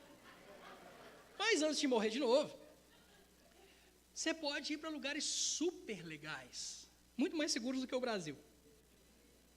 Vai para Marrocos, é lindo pra caramba. Lá vai para Turquia, vai para a Índia, mas a Índia é hindu. 300 milhões de muçulmanos na Índia. 300 não, 200 milhões de muçulmanos na Índia. É uma minoria de 200 milhões. Vai para o Egito, vai para a Argélia, vai para a Tunísia, vai para, sei lá, Dubai, né? Vai. E vai no Ramadã. Porque, cara, o Ramadã é um tempo de muita solidariedade. Tipo o nosso Natal, sabe a semana de festas? Você come o peru, aí no dia seguinte sobrou, você leva lá na casa do seu vizinho, do irmão da igreja, o peru. Solidariedade pra caramba. No mundo muçulmano é uma bênção. 30 dias. Eu fui para o Egito certa vez e eu andava de madrugada pelas ruas, que é todo mundo na rua, aquela coisa boa, todo mundo te dá comida de graça, é bom demais. É um tempo muito bacana, mas é um tempo muito interessante também, porque é um tempo no qual os muçulmanos, eles comem, literalmente, o sol se pôs, eles começam a comer, e muitos só param de comer quando o sol nasce de novo, é um belo jejum. Gente, se consome mais comida durante o mês de Ramadã do que em qualquer outro mês do calendário islâmico, um mês de jejum. Mas é um tempo também que os muçulmanos se reúnem para poder ler o Corão e buscar Alá, e tenta ser piedoso, e tem a tal da noite do poder, a última noite de Ramadã, na qual, segundo a crença islâmica, Alá envia um anjo, se você vê aquele anjo, seus pecados são perdoados, que é tudo que o muçulmano quer, porque nenhum muçulmano tem certeza de salvação. Nenhum. Não pode ter, porque Maomé não tinha. Perguntaram para ele, o que vai acontecer depois da sua morte? Você me pergunta de qualquer coisa desse mundo, mas não me pergunte a respeito do mundo além, porque eu não sei o que vai acontecer comigo. Se o seu profeta não sabe, você não pode saber. Nenhum muçulmano tem certeza de salvação. Não pode ter. Beleza? É aí que muitos cristãos no mundo jejuam junto com os muçulmanos, orando pela salvação deles. E nesse mês, o que Jesus de Nazaré resolve dar as caras para os muçulmanos é uma coisa de louco. É muito doido.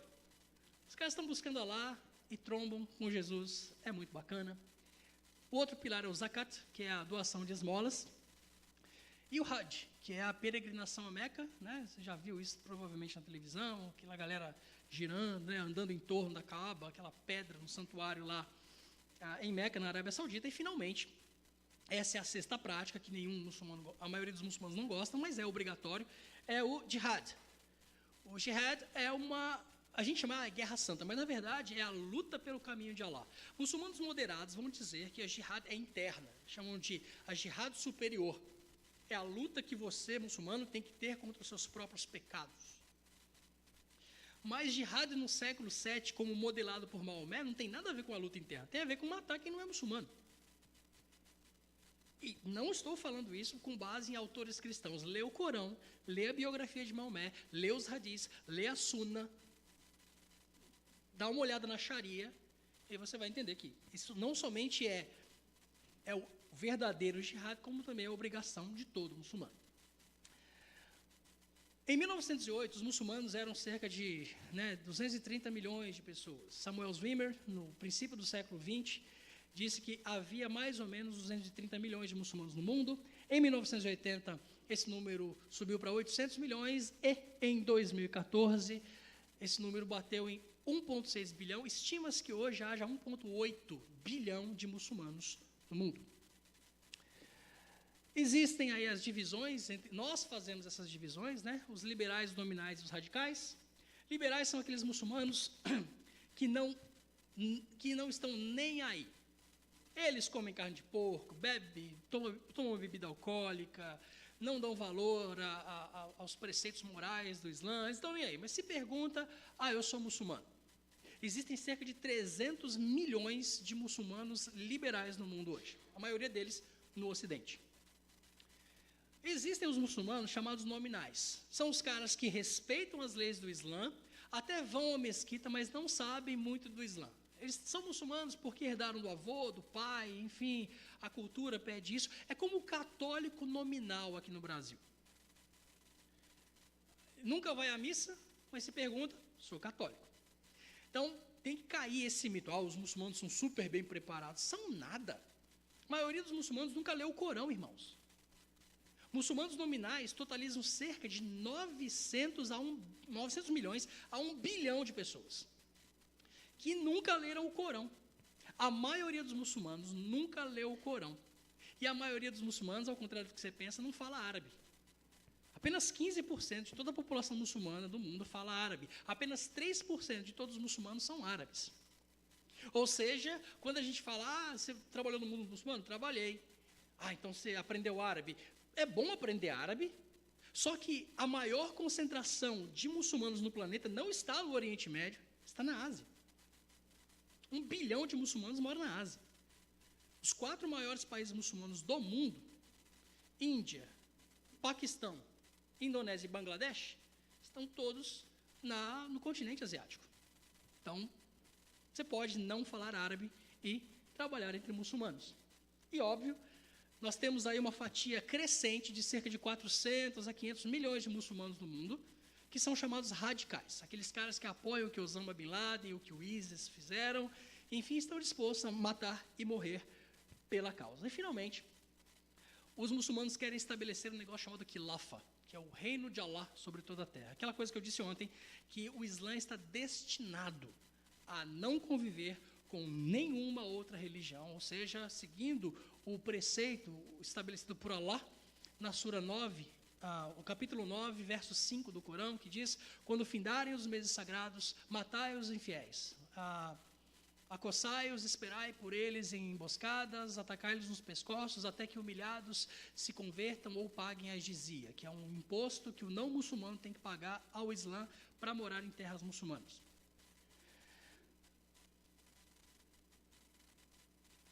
Uma vez que a gente sabe o que está rolando, a gente vai ter que começar agora a pensar como é que a gente vai responder a isso. Como eu disse, o Islã tem se expandido muito por meio da ideologia, e é aí que mora o problema. Em relação à fé cristã, o Islã diz que a Bíblia foi corrompida, que a Trindade é politeísmo, que Jesus nunca disse ser Deus, e óbvio que o islamismo vai dominar o mundo. Então, pelo próximo 1 minuto que eu tenho de tempo, eu quero fazer de conta que eu sou muçulmano. Eu preciso que alguém me evangelize. Quantos acham difícil evangelizar muçulmano? Sem medo de ser feliz, sem vergonha nenhuma, né? Se você acha que é difícil evangelizar muçulmano, quero que você levante sua mão, sem medo.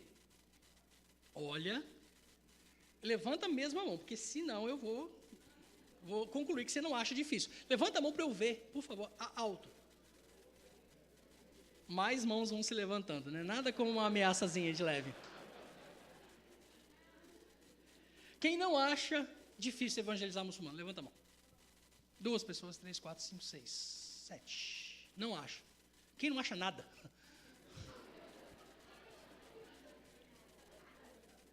Beleza.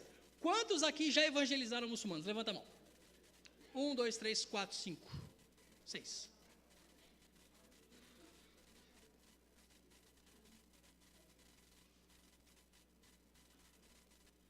Peraí, quantos acham difícil evangelizar muçulmano? Levanta a mão de novo. Pode levantar. Não vem com essa agora, não. Mudou de ideia. Ou seja, a maioria de vocês acha difícil evangelizar muçulmanos, mas nunca tentou.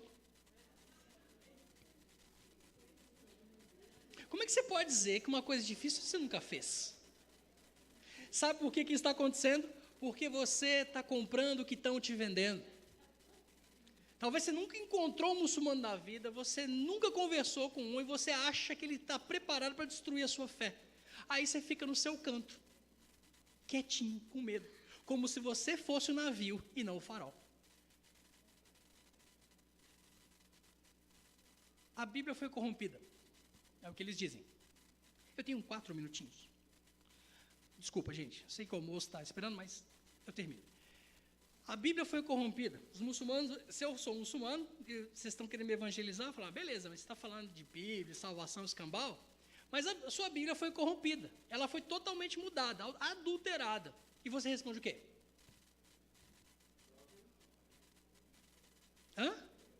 Responde nada? Responde não foi. Beleza.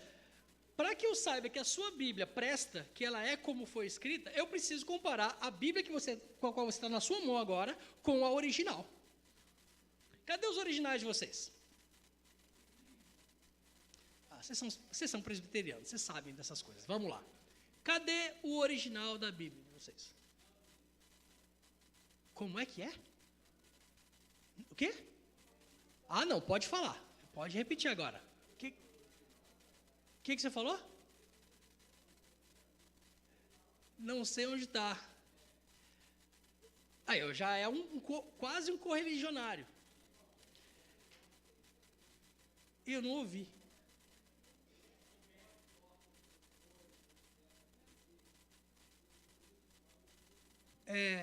Você tem razão, não tem nenhum original. Aliás, o códice mais antigo que vocês cristãos têm aí, completo do Novo Testamento, é do século IV. Tipo, em 4 séculos dá para você mudar muita coisa, não tem um original. Como é que você sabe? Porque a Bíblia de vocês tem a versão corrigida, sim ou não? Você corrige o quê? O que precisa ser corrigido? Não, vamos, sinceridade, honestidade intelectual. O que precisa ser corrigido? Está errado. A Bíblia de vocês está cheia de erro. Aliás, vocês têm um monte de Bíblia. Tem Bíblia da mulher, Bíblia do empresário, Bíblia do adolescente, Bíblia na linguagem de hoje, Bíblia na linguagem de ontem, Bíblia viva, Bíblia morta não tem, Bíblia, sei lá. Vocês têm Bíblia pra caramba, vocês nem sabem que Bíblia vocês têm. O Corão não, o Corão é único. Não pode ser traduzido, só está em árabe, o verdadeiro Corão. E a gente tem os originais. Segunda coisa, a Trindade é um politeísmo lascado, porque... Vamos lá. O Espírito Santo é Deus? Sim ou não? O Pai é Deus? O Filho é Deus? Quantos deuses tem?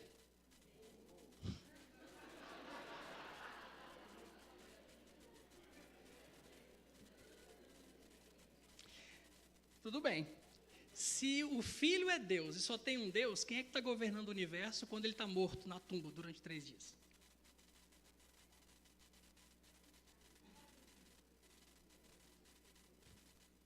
Aliás, ele nunca disse ser Deus. Ou disse?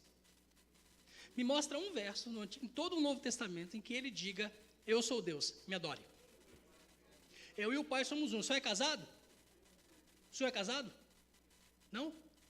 Alguém é casado aqui? O senhor é casado? O senhor toca muito. O senhor estava tocando violão aqui, né? Eu vi, o senhor toca muito. Deus abençoe. O senhor é casado? O senhor é um com a sua mulher? Não é não? Homem, não faça isso, não. Vamos lá, de novo. De novo, você vai responder assim, sim. Sim, ele é um com a mulher dele. Nós sabemos disso, claro, foi um lapso. Ó, eu sou um com a minha mulher, mas eu não sou minha mulher. Eu quero uma frase em que Jesus diga, eu sou Deus, me adore. Deixa eu economizar seu trabalho. Ah, quem vê a mim vê ao Pai. Quem vê meu filho fala assim, nossa, é a mesma coisa de ver você, mas meu filho não sou eu. Uma frase, um versículo em que Jesus diga, eu sou Deus, me adore. Vamos lá.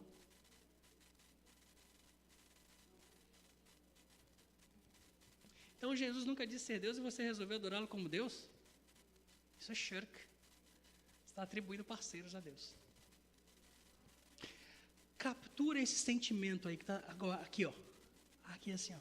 Aqui, ó. O que você está sentindo aqui agora? E aqui? E aqui? É um frio na base da espinha, assim, é uma coisa horrorosa, né? É por isso aí. Esse é um dos fatores que está fazendo com que a gente se esquive de levar a graça de Deus aos muçulmanos. Porque nós não estamos fazendo a nossa lição de casa. No princípio era o verbo e o verbo era Deus. Quem disse isso? Ah, o João.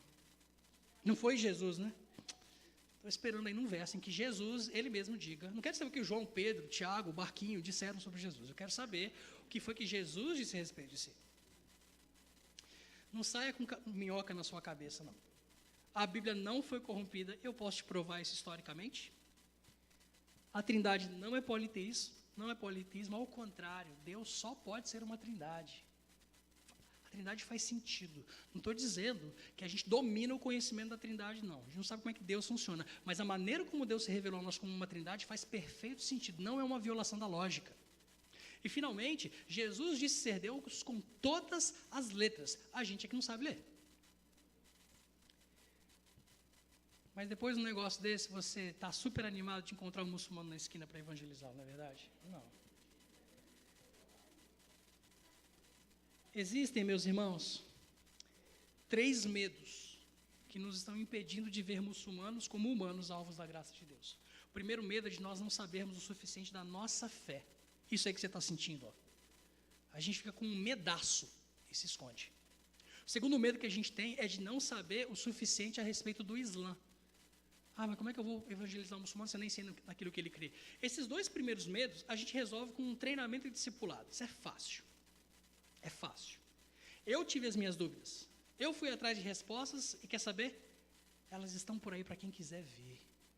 A Bíblia é o livro mais testado, examinado, confrontado de toda a história. E, cara, os especialistas, até seculares, dizem que não há outro livro, não há outra peça de literatura religiosa ou não, que tenha mais evidências e credibilidade histórica do que a Bíblia. É só procurar, você vai achar isso. E, finalmente, o terceiro medo que nos impede é o medo de sofrer, é o medo de morrer. A gente não vai para o mundo muçulmano porque a gente tem medo de ser perseguido, ser desprezado, ser preso, ser torturado, ser morto. Mas esse medo a gente já lidou com ele. Quem está morto não tem medo de morrer, não é verdade? Pedro fala para a gente ter como motivo de grande alegria o passarmos por várias provações, porque a prova da nossa fé, mais provada do que o ouro precioso, que é provado pelo fogo, redunda em honra, glória e louvor a Jesus Cristo. Você está vivendo para a glória de Deus, dá um jeito de ser perseguido, porque a prova da sua fé vai render glória a Jesus Cristo. É isso que você quer para a sua vida. Almoça com esse barulho. À noite a gente volta a conversar a respeito de como é que a gente resolve esses problemas, e aí a gente vai ter que chegar a termos práticos, porque ninguém se mete numa conferência missionária impunemente. Ninguém faz, porque isso é tentar Deus. Você ouve os negócios, você ora, canta. Crente não bebe, crente não se embriaga, crente não fuma, crente não se prostitui, mas crente mente, que é uma coisa horrorosa. Não, eu não minto não. Eu não minto, não, mente quando você canta. Quando a gente canta, a gente faz uns votos a Deus que a gente não quer cumprir. Mas deixa eu te dizer, Deus ouviu o que você cantou. Nós vimos as crianças aqui. Vocês viram as crianças aqui? Criança vestidinha de roupa típica, bandeiras, cambal, né? Todas as tribos, povos e raças. E aí você pai está lá assim, oh, que lindo, lindo. Esse negócio vai dar um problema, porque você consagrou o seu filho. Você chegou aqui, botou no altar, não sei se vocês fazem isso aqui na igreja, pastor, apresenta meu filho a Jesus. Aí vem todo mundo, né? Vó, tio, cachorro, vem todo mundo, tira foto, o pastor pega, o menino começa a chorar. Ah, Senhor, abençoa essa criança, os pais consagram. Vocês batizam crianças daqui, né? Eu acho muito interessante essa prática. Porque, basicamente, eu não sou presbiteriano, tá bom? Mas eu acho interessante porque você está confirmando a fé do seu filho na fé dos seus pais. Questão de aliança, eu acho muito interessante essa prática. Você está dizendo, você, filho, é do Senhor. Aí chora, todo mundo senta. 18 anos depois, Deus vem buscar. Aí você fala, não, meu filho, seu filho, você falou que era dele. Aí você veste o menino aqui, ó, bota a bandeira na mão dele e Deus está vendo. Ele vem buscar. Fique esperto. Deus te leva a sério. Ainda que talvez, às vezes, a gente não o leve a sério. À noite, então, a gente vai falar sobre o que a gente faz agora. Porque a gente vai ter que fazer alguma coisa. Tá bom? Deus abençoe vocês. Desculpa, passei do horário aí, tá bom? A gente volta a se falar à noite. Você quer... vai ter uma música, peraí. Vai ter uma música que é boa. Bom? Até daqui a pouco. Deus abençoe você.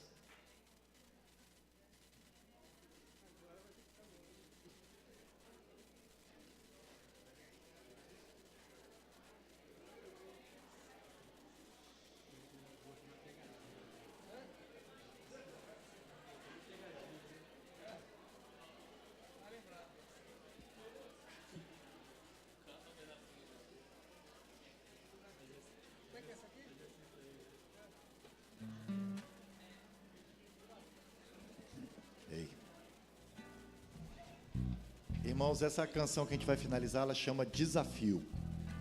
Acho que o título dela já diz tudo.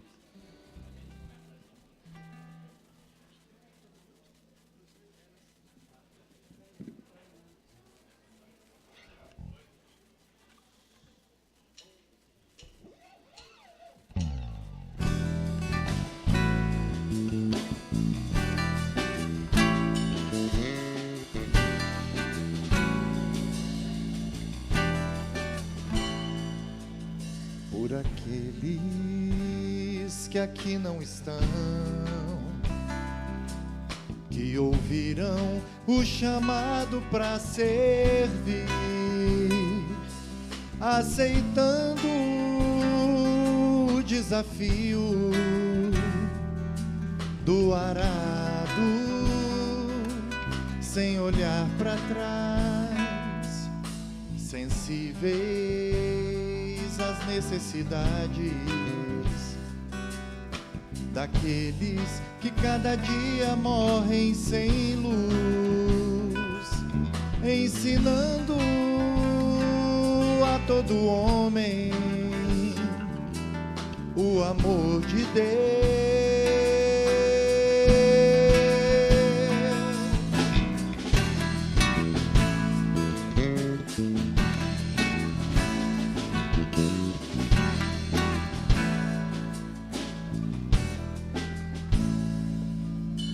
Pedimos a Ti, Senhor, não nos deixes esquecê-los para trás, sustentando e orando, assim juntos serviremos Teu reino.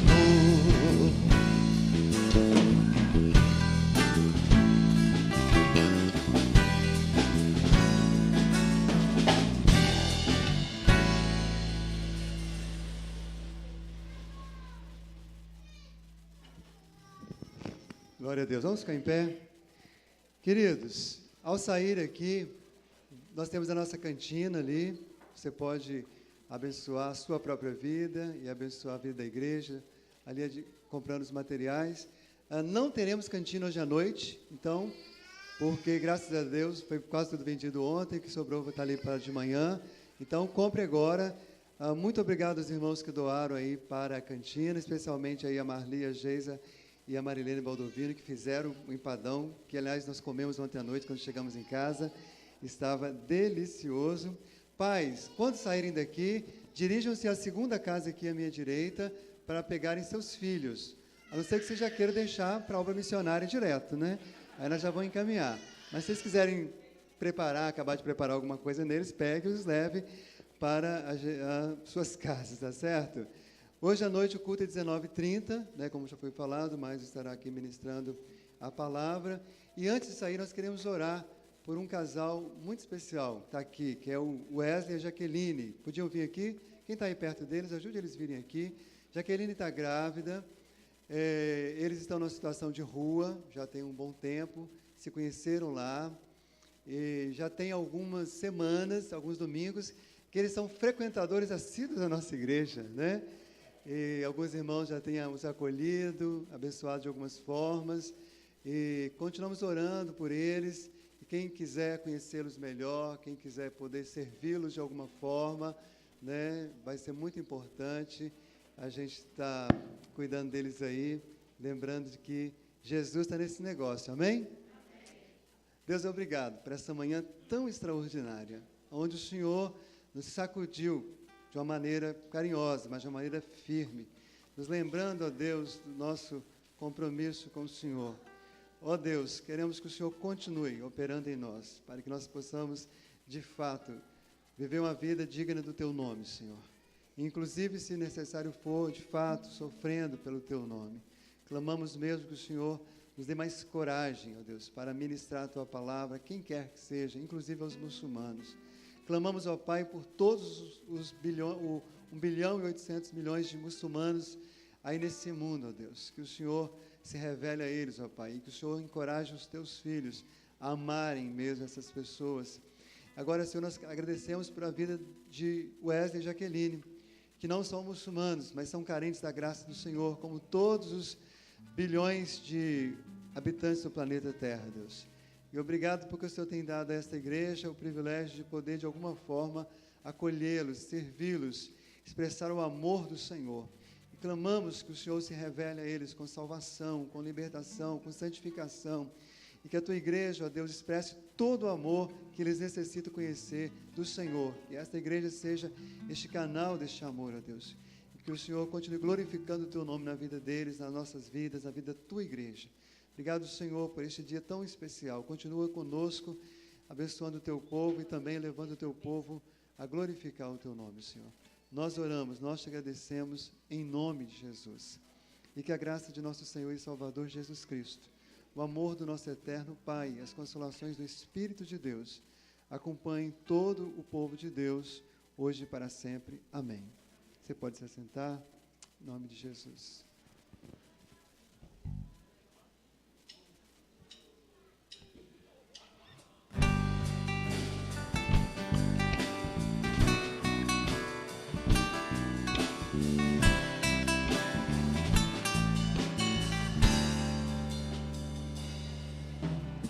Seja engrandecido, ó Deus da minha vida, Tu és o Deus da minha salvação. És a minha rocha, a minha segurança, meus lábios sempre te exaltarão. Aleluia.